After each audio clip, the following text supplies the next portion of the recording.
खुश आमदेद नाजरीन, मैं हूं शब्बीर खान और आप लोग मुझे देख रहे हैं न्यूज़ 360 टॉप स्टोरी में।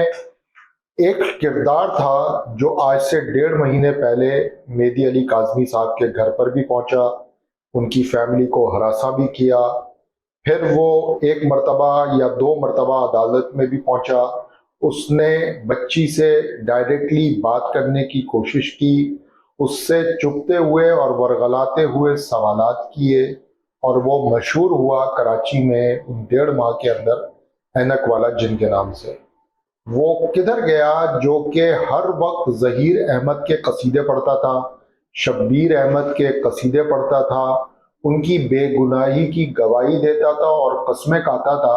वो अचानक गया किधर? उसने इतनी दीदा दिलेरी दिखाई कि बगैर मेहदी अली काज़मी से कोई वक्त लिए, उनसे बात किए, उनकी गैर मौजूदगी में उनके घर चला गया, उनकी बहन को हरासा किया, कोई तकरीबन 1 घंटे उनके घर के बाहर खड़ा रहा और ये असरार करता रहा कि मैंने इंटरव्यू लेना है मेहदी अली काज़मी का या उनकी अहलिया का। जब उनसे सवाल पूछते थे कि आपने टाइम लिया, तो उन्होंने कहा नहीं, मैंने टाइम नहीं लिया, लेकिन मैंने करना है इंटरव्यू और मैं ऐसे जाऊंगा नहीं। ये है वो किरदार।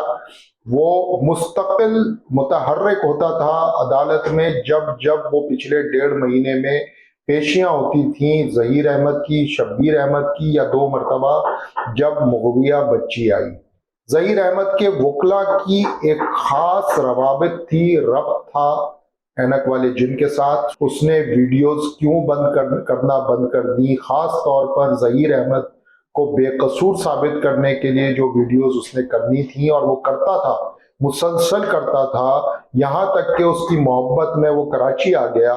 अपने जैसा कि वो उन दिनों कहता था कि मैं अपनी जेब से पैसे खर्च कर रहा हूँ, यहाँ मैं रिहाइश पजीर हूँ और उस वक्त तक नहीं जाऊंगा जब तक ज़हीर अहमद और शब्बीर अहमद को इंसाफ नहीं मिल जाएगा। तो वो अचानक आजकल मंजर से गायब क्यों हो गया? उसको किसी ने डरा करके खामोश करवाया, उसको कानून के शिकंजे में आने के खौफ ने खामोश करवाया, उसको किसी और ने लालच देकर खामोश करवाया, या फिर वो खुद ही मुतनफ़िर हो गया? ये है आज का मुद्दा।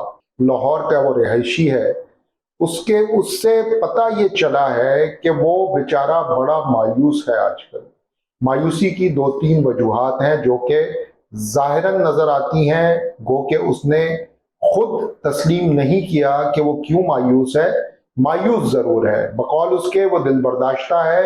वो नहीं चाहता कि अब इन कॉन्फ्लिक्ट्स में, यानी कि इन मुतनाज़िया मामलात में पड़े।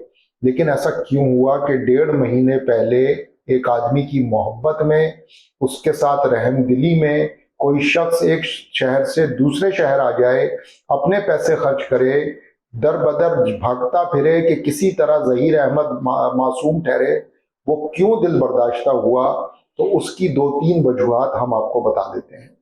पहली वजह जो बज़ाहिरन समझ आ रही है, और वो बहुत सारे ऐसे यूट्यूबर्स के साथ पेश आई है जिनको गैंग फैसिलिटेट कर रहा था, लेकिन अब वो फैसिलिटेशन रुक गई है, और वो सबसे बड़ी है माली मावनत। जी हाँ, माली मावनत रुक गई है। अब किसी तरह की माली एआनत नहीं हो रही इन यूट्यूबर्स की, और यही वजह है कि ये जो यूट्यूबर्स हैं और इनका जो सरगना था यहाँ पर कराची जो आया था, ऐनक वाला जिन, अब वो मायूस हैं। अब उनको कोई ऐसी इसके अंदर तहरीक नजर नहीं आ रही कि वो क्यों किसी का मुकदमा अपने यूट्यूब प्लेटफॉर्म पर लड़े।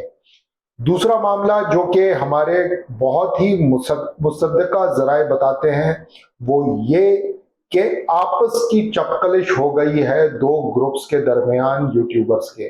जी हाँ, ये दोनों यूट्यूबर्स के ग्रुप जो हैं, ये हैं तो हिमायती ज़हीर अहमद और शब्बीर अहमद के, लेकिन अब ये एक दूसरे के आमने सामने खड़े हो गए हैं। एक ग्रुप तो वो है जिसको जुनैरा माम साहिबा लीड करती हैं, और उसके उनके जितने चेले चपाड़े हैं उनके बारे में, उनके चेहरे, उनके नाम आप लोग सब जानते हैं। दूसरी तरफ ग्रुप है ऐनक वाले जिन का, और उन यूट्यूबर्स का, वो जो 10 यूट्यूबर्स कराची आए थे, ये है वो ग्रुप। इनका कहना ये है बकौल हमारे जराए के कि ये यूट्यूबर्स का ग्रुप लीड कर रहा था ज़हीर अहमद के सारे मामलात को, लेकिन अचानक कुछ ऐसा हुआ کہ زنیرہ ماہم نے یہ سارے کے سارا معاملہ اپنی طرف کر لیا اور یہ یوٹیوبرز جو ہے وہ منہ دیکھتے رہ گئے. اس وجہ سے مایوس ہو کر انہوں نے اس کاز کو فردر کرنا یعنی کہ اس کاز کے لیے کام کرنا ہی چھوڑ دیا. یہ تو تھی دوسری وجہ. اور تیسری وجہ جو کہ وہ بھی سمجھ آتی ہے لیکن اس کی تصدیق کہیں سے نہیں ہو سکی، وہ یہ کہ ان کو بتایا گیا پنجاب پولیس کی طرف سے اور ایف آئی اے کی طرف سے کہ جی آپ کے خلاف کارروائی ہو سکتی ہے، آپ جس طرح کا مواد ڈال رہے ہیں اپنے یوٹیوب چینلز کے اوپر اور خاص طور سے جو کارروائیاں آپ نے کراچی میں کی ہیں اس کو بڑی سختی سے نوٹ کیا گیا ہے، کیونکہ آپ ہراسانی کا شکار ہو رہے ہیں، آپ لوگوں کو ہراساں کر رہے ہیں.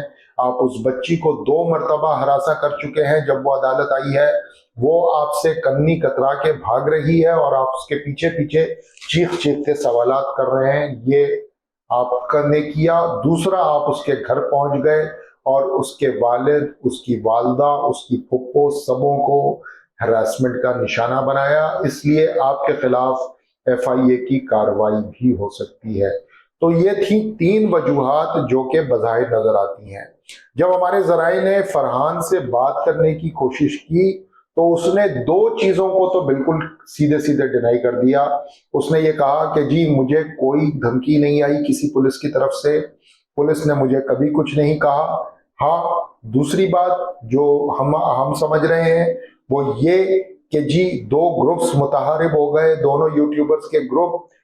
ان کا معاملہ لے کر کے فرحان نے کہا کہ جی یہ معاملہ ضرور ہے، کیونکہ ہم اس پورے کیمپین کو لیڈ کر رہے تھے، ہم پنجاب سے اس کیمپین کو لیڈ کر رہے تھے، یہاں تک کہ ہم نے دوسرے شہر جا کر کے بھی یہ مقدمہ لڑنے کی کوشش کی، لیکن کچھ لوگ یہاں سے بیٹھ کر کے ہمارے نام پر اور دوسروں کے نام پر اور ظہیر کے نام پر پیسے ہٹتے رہے، پیسے بٹورتے رہے اور ہم جو ہے وہ لوگوں کی بیڈ بکس میں آ گئے.